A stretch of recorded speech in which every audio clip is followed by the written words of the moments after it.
2007 Kia Sedona. We're going to be replacing the passenger side or right hand side CV axle. Now this was already done last fall and the axle's defective.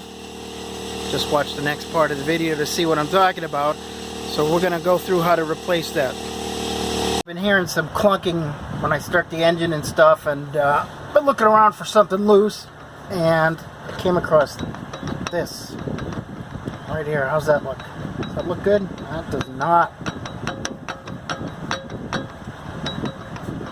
This is a new axle, relatively new, and you can feel in the joint here, that joint is like completely loose and worn out, and the shaft there, it looks a little very sloppy too. Not sure about that, but I can feel in the shaft that it's totally worn out. Now let's compare to the other side. Okay, now I'm on the other side. There's almost no noticeable movement, just the tiniest bit, and nothing on the. So this axle's good, the other axle is bad. Okay, we're gonna have to take this axle nut off first. And the reason I do this first is to make sure you can actually do this. Depending upon how tight it is, you may not be able to get it off. Before you strip the brakes off of it and everything, let's get this loosened up. So it should be punched down. This one's been punched many times, so it's a little bit more deformed than usual. You want to unpunch it, if you will, release the punch so that the nut will turn. So just use a screwdriver and a hammer and slowly widen it and work it out. You'll get it. Punch down moved up. This is a 34 millimeter. I'm going to hit it with an impact wrench and see if it comes off.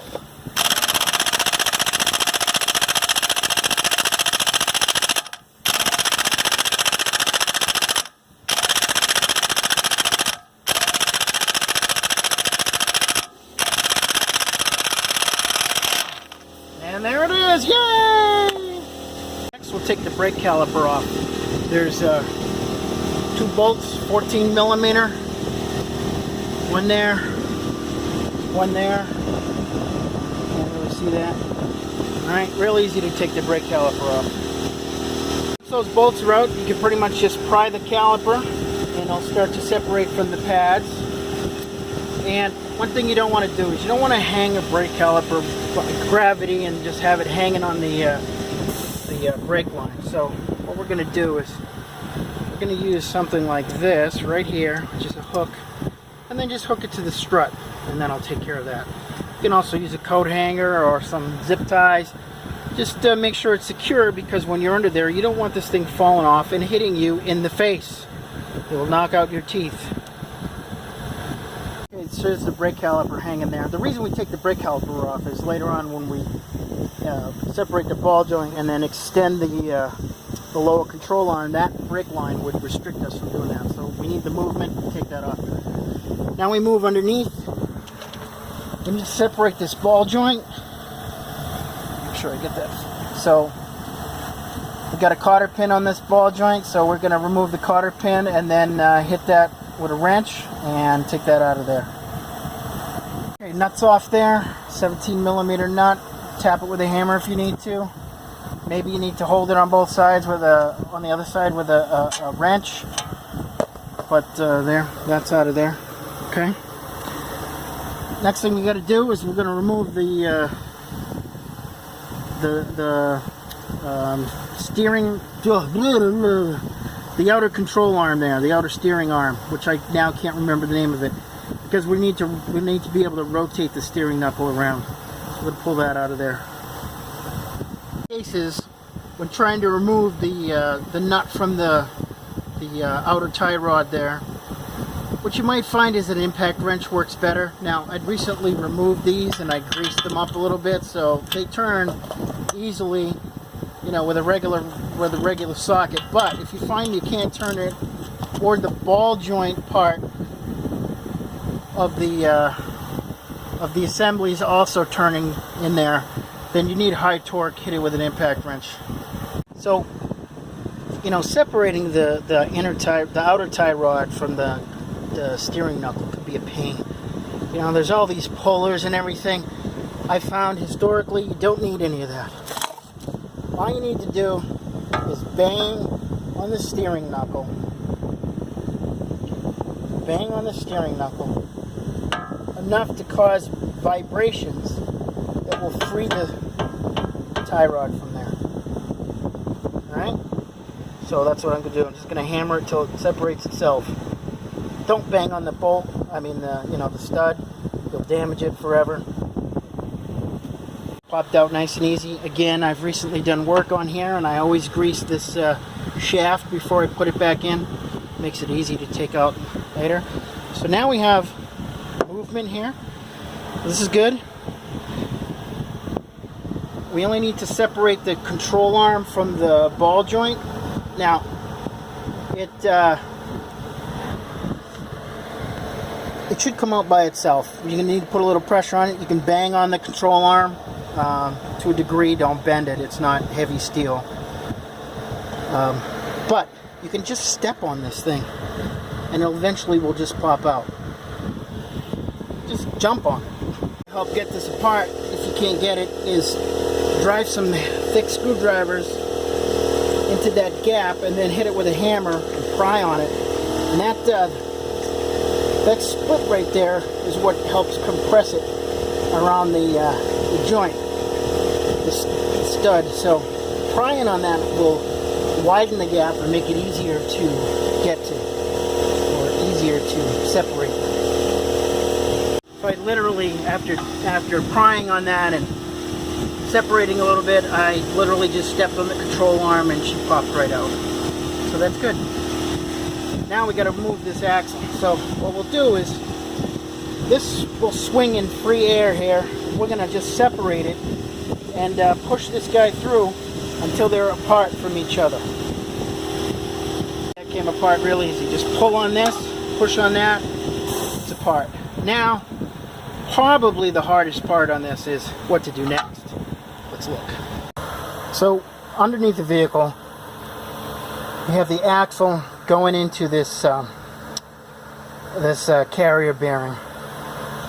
On this side, on the passenger side, the axle does not go directly into the transmission. So we will not be pulling or prying or touching over here at this time. Now, you can just try pulling on this, see if it comes out. Really shouldn't, but... So what we're going to do is we have to pull on this to get it out, and I'll show you how to do that.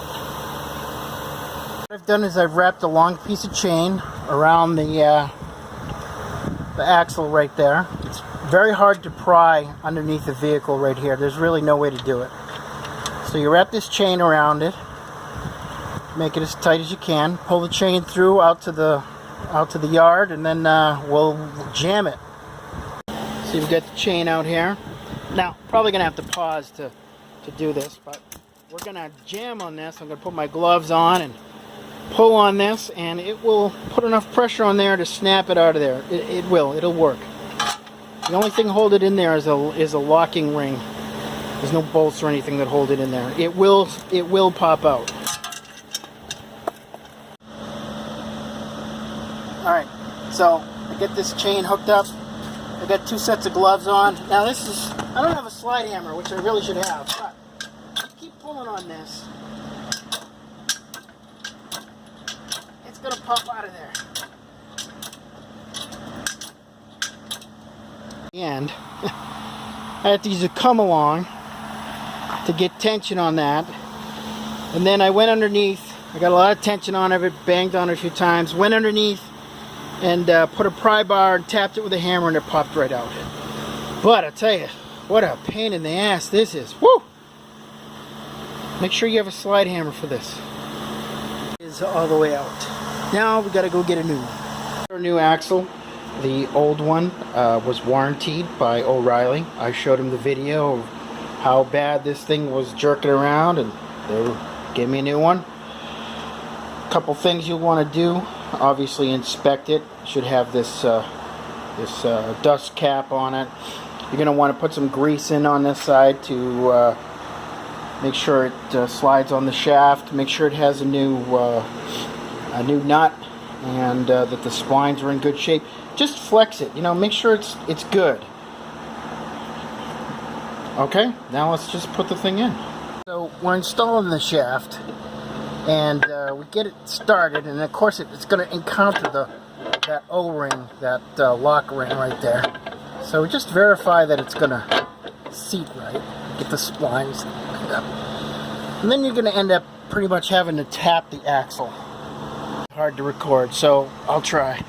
Alright, I say tap the axle. What we mean is you can't put it in by hand. You're going to have to bang it. So move this nut down so you're not banging on the nut and damaging the threads. Expose that point right there. Hold the shaft as level as possible, and then bang on it with a hammer, and it will go in. So you can bang it with one hand and watch it slide in with the you know, keep it up there with the other hand, and it will go in. And I already did that a little bit, and you can see it's almost all the way in. So a couple more taps. Remember, you're only overcoming that initial lock ring, which is amazing how strong that is, as we saw trying to remove this axle. In the video, I ended up using a come along, and I kept saying, you know, if I had a slide hammer. I saw a guy do this axle. The boot was all torn up, so he just pulled the boot off and then clamped vice grips to this, and then used a slide hammer and pulled the cup out. Now, I had to return the axle in reasonably good shape, so I didn't want to do that, so I used the chain. You can rent a slide hammer from the auto parts store for well, you can rent it for free, actually. You don't have, you know, it's free. You give money, you bring it back later, and they give you your money back. So, slide hammer is definitely a good thing. I use to drive that in. Again, light taps, it'll go in. If you're banging the snot out of it, you're doing something wrong. Now, we are ready to actually put the steering knuckle back over. Take the nut off, hold on. So, put a little bit of grease on the splines here.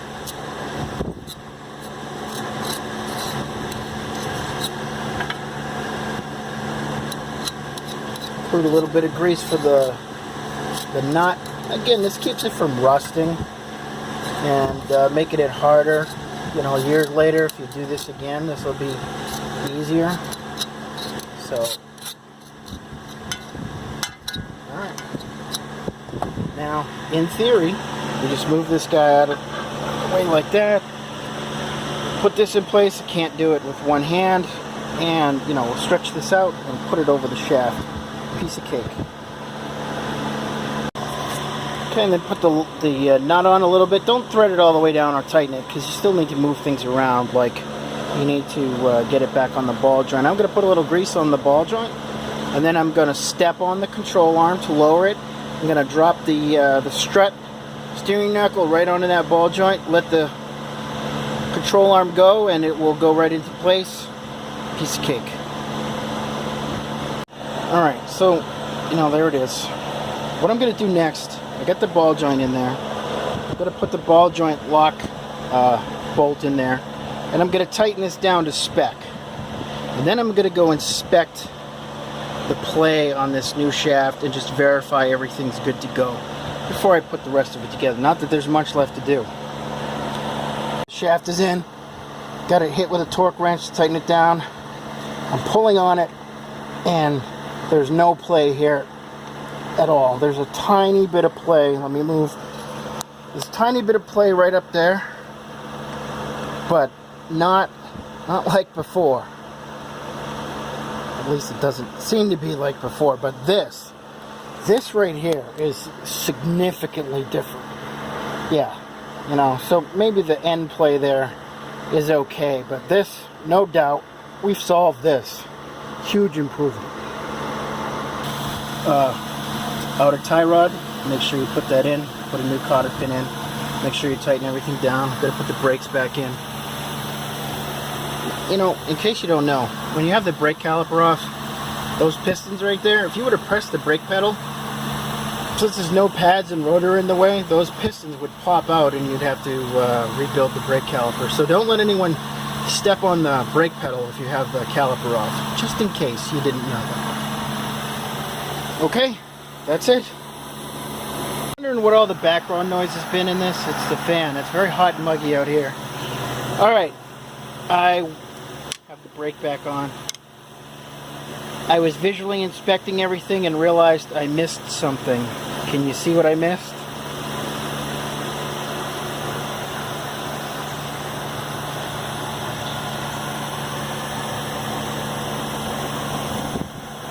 I did not punch this down.